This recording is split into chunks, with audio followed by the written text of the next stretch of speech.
Hello everyone, how are you? This is Dr. Chavikar. I am from Krishna Institute of Education. This is B.Ed College and it is situated in Hapur and Ghaziabad. देखिए आज मैं आपको बताऊंगी कि different method of writing कौन कौन से होते हैं।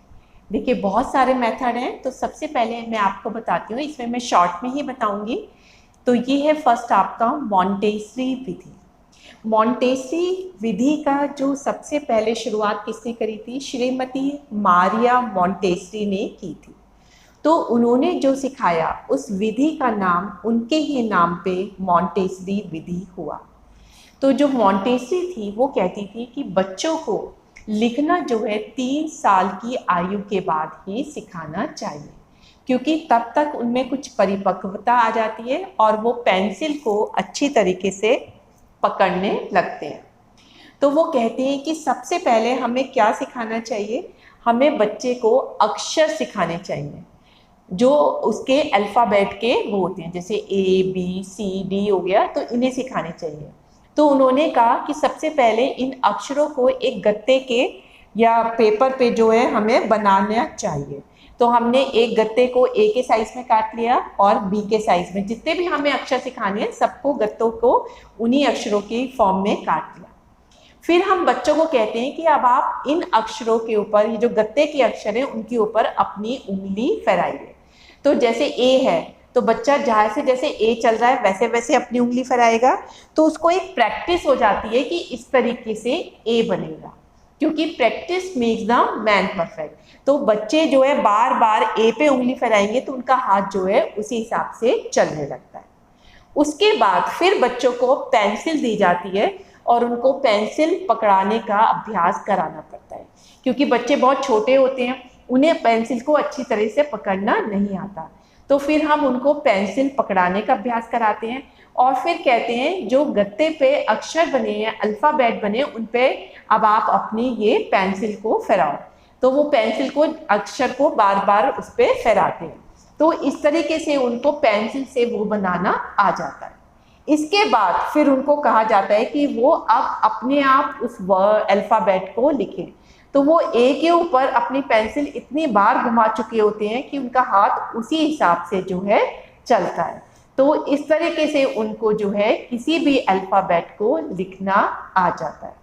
तो ये जो मॉन्टेसरी विधि है, जनरली ये इंग्लिश के अल्फ़ाबेट को लिखने में ज़्यादा यूज़फुल होती है, क्योंकि जो हिंदी के वर्ड होते हैं उसमें बच्चे को इतनी प्रैक्टिस नहीं हो पाती है, क्योंकि उसमें हाथ को बहुत ज़्यादा घुमाना पड़ता है।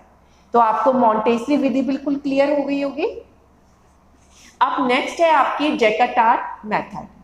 इसमें क्या होता है, जो टीचर होता है वो पहले छात्रों को कुछ सेंटेंस जो है बोलने के लिए कहता है। जब वो उसको पढ़ लेते हैं और बोल लेते हैं, फिर वो उन वर्ड या सेंटेंस को खुद लिखता है।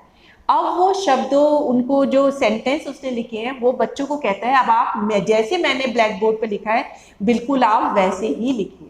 तो बच्चे जो हैं, जो टीचर ने ब्लैक बोर्ड पे लिखा है बिल्कुल वैसे वैसे ही उसे अपनी कॉपी में उतारते हैं। फिर जो गलतियां हो जाती हैं फिर उनकी करेक्शन भी वो खुद ही करते हैं। तो इसमें ब्लैक बोर्ड पे जो टीचर ने लिखा है उसी को देख देख के वो जो है लिखते हैं। नेक्स्ट है आपकी पेस्टोलॉजी विधि। देखिए पेस्टोलॉजी विधि में क्या होता है कि इसमें सबसे पहले जो है आपको अल्फ़ाबेट लिखना सिखाया जाता है। तो इसमें पूरा अल्फ़ाबेट एक साथ नहीं सिखाते, जैसे A है या B है, तो उसमें हम जो अल्फ़ाबेट की आकृति है उसे विभिन्न टुकड़ों में विभाजित कर लेते हैं। जैसे A है, A में आपकी 3 लाइन यूज़ होती है, 2 तो टेढ़ी लाइन होती है और एक बीच में उनको काटती है। तो हमने 3 लाइनों वाले गत्ते उसके आकार में काट लिए। फिर हम उन टुकड़ों को जुड़वाते हैं जिससे बच्चों को पता चल जाए कि इस तरीके से A बना है। तो ये कहलाती है आपकी पेस्टोलॉजी विधि। नेक्स्ट आती है आपकी साइकोलॉजिकल या मनोवैज्ञानिक विधि। इसमें क्या करते हैं, ना तो हम बच्चों को पहले अल्फ़ाबेट सिखाते हैं, ना उनसे वर्ड बनाना सिखाते हैं। हम बच्चे को सबसे पहले कहते हैं कि जो आप बोल रहे हो पूरा सेंटेंस उसी को आप जो है लिखो भी। तो हम एकदम से जो है एंड पे आ जाते हैं। तो इसका मतलब जो आपका पेस्टोलॉजी विधि है वो तो सरल से कठिन की तरफ चलती है, और साइकोलॉजिकल विधि कठिन से सरल की ओर चलती है, क्योंकि इसमें पहले सेंटेंस लिखना बच्चों को सिखाया जाता है। अब नेक्स्ट है आपकी संश्लेषण या सिंथेसिस मेथड। सिंथेसिस का मतलब होता है सबको आपस में मिला दिया, तो ये बिल्कुल साइकोलॉजिकल मेथड का अपोजिट होती है। इसमें सबसे पहले आपको अल्फ़ाबेट लिखने सिखाए जाते हैं, फिर उन अल्फ़ाबेट की मदद से आपको एक वर्ड लिखना सिखाया जाता है, फिर उन वर्ड की हेल्प से आपको वाक्य लिखना सिखाया जाता है। इट मीन्स बच्चे को पहले डिफरेंट अल्फ़ाबेट लिखने आने चाहिए, फिर उनकी अल्फ़ाबेट की मदद से वर्ड बनाना आना चाहिए, फिर वर्ड को मिला के उसे वाक्य लिखना आना चाहिए। अब लास्ट मेथड है इसका रेखा विधि, या जिसे इंग्लिश में हम बोलते हैं ग्राफिक मेथड। इसमें क्या होता है, देखिए आप जितने भी इंग्लिश अल्फ़ाबेट में वर्ड देखेंगे, या तो वो आड़ी तिरछी रेखाएं जो मैंने यहाँ पे लिखी है उनसे बनती है, या फिर पूरे गोल सर्कल से बनती है, या सी या उल्टे सी से बनती है। तो हर जगह आपको आड़ी तिरछी रेखाएं या फिर पूर्ण वृत्त या अर्धवृत्त आपको बनाना आना चाहिए। तो इसीलिए इसमें क्या होता है, ग्राफिक मेथड में सबसे पहले हम बच्चे को ए या बी लिखना नहीं सिखाते, हम बच्चे को आड़ी तिरछी रेखाएं सिखाते हैं, पूर्ण वृत्त कैसे बनाया जाए, फुल सर्कल या हाफ सर्कल कैसा बनाया जाए, हाफ सर्कल भी आगे की साइड और पीछे की साइड कैसा बनाया जाए। जब बच्चे इसमें एक्सपर्ट हो जाते हैं, फिर हम इन आड़ी तिरछी रेखाओं और पूर्ण वृत्त और अर्धवृत्त की सहायता से उसको शब्द को लिखना या अल्फ़ाबेट को लिखना सिखाते हैं। तो ये थी डिफरेंट राइटिंग मेथड।